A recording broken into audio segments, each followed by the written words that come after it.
For 4 years in the United States of America, we had a president who stood up at press conferences and talked tough about Vladimir Putin, and then Putin invaded Ukraine and destroyed a significant chunk of the country.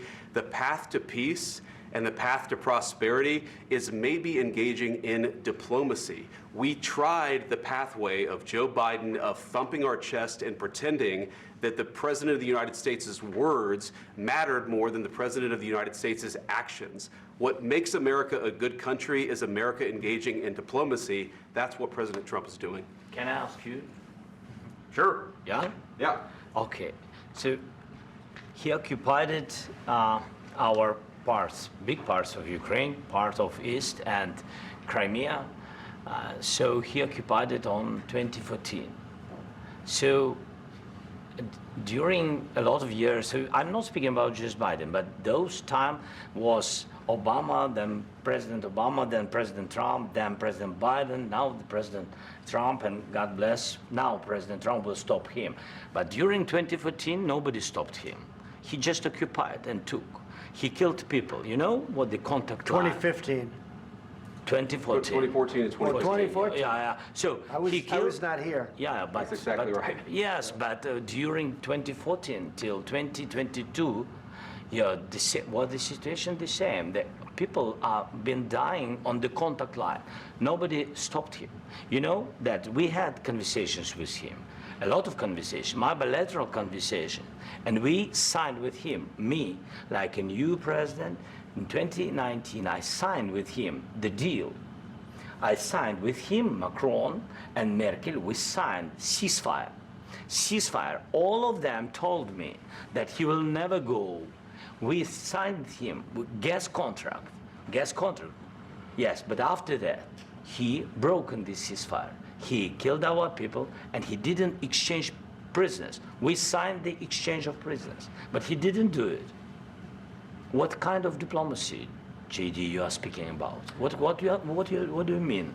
I'm talking about the kind of diplomacy that's going to end the destruction of your country. Yes, but if you Mr. President, with respect, I think it's disrespectful for you to come into the Oval Office and try to litigate this in front of the American media. Right now, you guys are going around and forcing conscripts to the front lines because you have manpower problems. You should be thanking the President for trying to bring an end to this conflict. Have you ever been to Ukraine that you say what problems we have?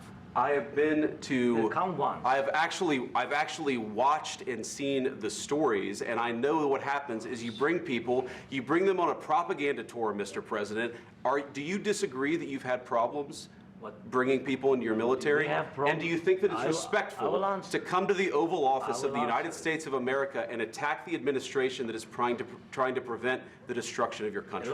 A lot of questions. Let's start from the beginning. Sure. First of all, during the war, everybody has problems, even you, but you have nice ocean and don't feel now, but you will feel it in the future. God bless. You don't know that. God bless. God bless. You will not have a war. Don't tell us what we're going to feel. We're trying to solve a problem. Don't tell us what we're going to feel. I'm not telling you. Because you're in no position to dictate that. That's Remember exactly what this. you're doing. You're in no position to dictate what we're going to feel.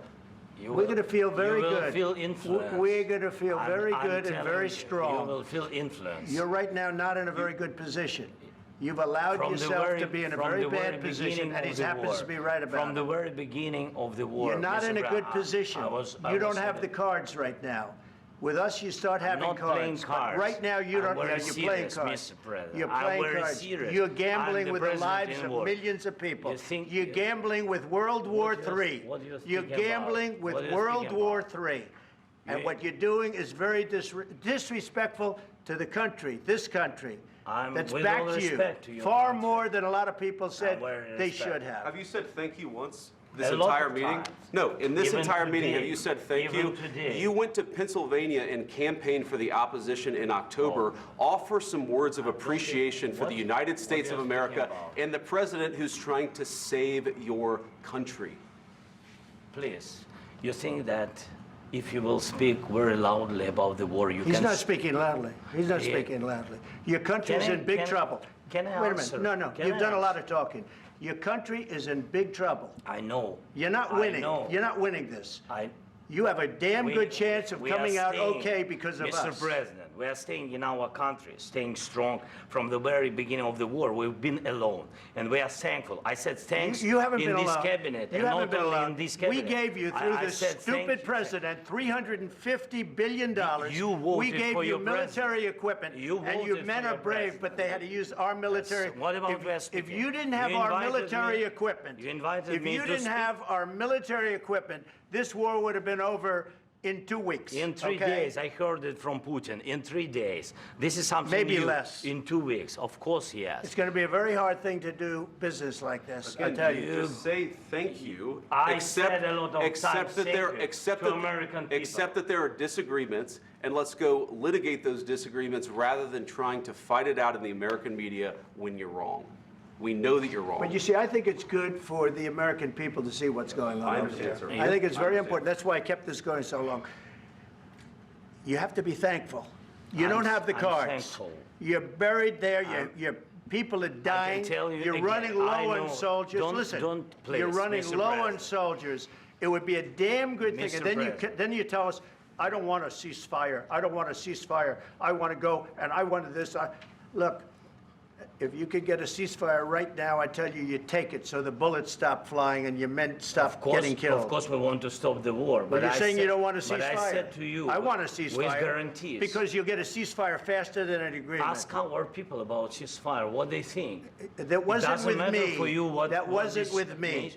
It That was with wasn't with you. a guy named Biden, who was not a smart person. This That is was your, with, this that was is with your Obama. president. It was your president. Excuse me. That was with Obama, who gave you sheets, and I gave you javelins. Yes. I gave you the javelins to take out all those tanks. Obama gave you sheets. In fact, the statement is Obama gave sheets and Trump gave javelins. You got to be more thankful, because let me tell you, you don't have the cards. With us, you have the cards. But without us, you don't have any cards. Caitlin, I do want to, because there were a lot of things that were just not true, aside from just the tone and tenor and the monumental, historic, not in a good way, historic event that we just saw in the Oval Office. Caitlin, it really did seem to devolve when the vice president said to Zelensky, we just want diplomacy. And what Zelensky was trying to do was say, we had that. We had a deal with Russia. We had an agreement, the Minsk agreement, and Russia didn't abide by it. So I want some guarantees that that won't happen again. And then it devolved in a way that is really, really remarkable. The screaming, I mean, you have been with Donald Trump a lot. We have seen and heard about Trump getting upset and losing his temper. I think this is probably the first time we have seen it like this on camera. We also should say, Caitlin, that let's just be clear. I'm not saying that there wasn't genuine anger here, but he understands when the television cameras are there, as does J.D. Vance, and we can't lose sight of the performance aspect of this. It was incredibly genuine, though. I mean, J.D. Vance said that this shouldn't be litigated in front of the press. Trump said, actually, no, it should be. I'm glad that this is happening. And, you know, the way that this built, just to give context of the 40 minutes that happened before what you just watched, the most remarkable part of this interaction was there were moments where President Zelensky would do what we saw the other European leaders do this week, where they step in to correct either on aid to Ukraine or to talk about Putin and the fact that he can't be trusted. At one point, Zelensky called him a killer and saying that there should be no compromises with him. And the U.S. officials were sitting there just kind of listening to this. And it was at that point, though, where Vice President Vance stepped in.